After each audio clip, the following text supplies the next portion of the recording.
gələcəkdə bu sizə çox önəmli bir məlumatdır. Yəni əməliyyat açanda bilməlisiniz. Nuray, sən də qulaq as. Əməliyyat açanda məbləği düşünməməlisiniz.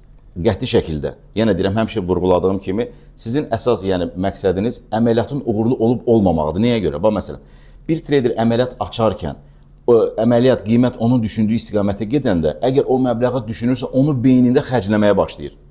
Bu 100% belədir. Məsələn, bundan öncəki əməliyyatlarda zərər eləyərsə, o pulun artıq çıxaracağını gözləyir. Məsələn, $500 zərər eləyibsə və bu açdığı əməliyyat onun düşündüyü istiqamətə gedəndə 200, 300, məsələn, o rəqəmi görür, rəqəmi görürsə əgər problemdir. Çünki o fikirləşir, bundan qabaq mən $500 itirmişəm, indi 200, $300 artıq qazanmışam və burada $500, $200 qalıb. O momentdə də, məsələn, burada belə bir şey olur. Gəlir müəyyən bir hədəfə qiymət, məsələn, gəlir buradan açıb longu, qiymət gəlir buradan retest edib, buradan longu açıb, qiymət başlayır qalxmağa.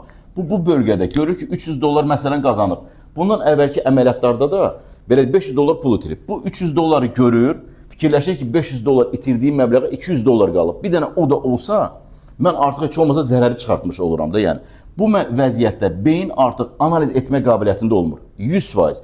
Yəni, bunun fikri qalır burada. Qiymət gəlir burada, dirənir və bu analiz etməyi bacarsa da, təcrübəli trader olsa da, buradakı dirənc bölgəsinin artıq gözü görmür.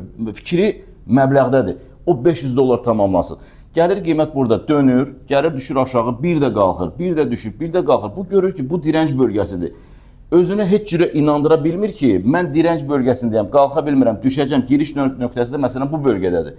Qiymət oynayır, gəlir bunu məsələn bu bölgədə, yəni ya bu bölgədən çıxacaq zərərsiz, ya da xırda bir profitlə çıxacaq, ya da gəlib onu stop edəcək.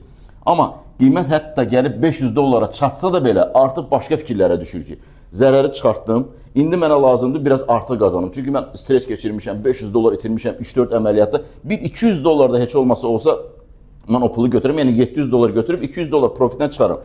$700 gələndə də bağlaya bilmir. Niyə görə? Çünki görür ki, qiymət qalxır. Bu artıq tam olaraq gözü bağlanır, heç bir belə deyək, analizi, yəni analiz etmə qabiliyyətində olmur. Qiymət enində sonunda aşağı düşsə də belə, yəni ümidi kəsmir ki, yox, bu qiymət yenə də qalxmağa davam edəcək. Enində sonunda o trader zərərlə çıxacaq bu əməliyyatdan.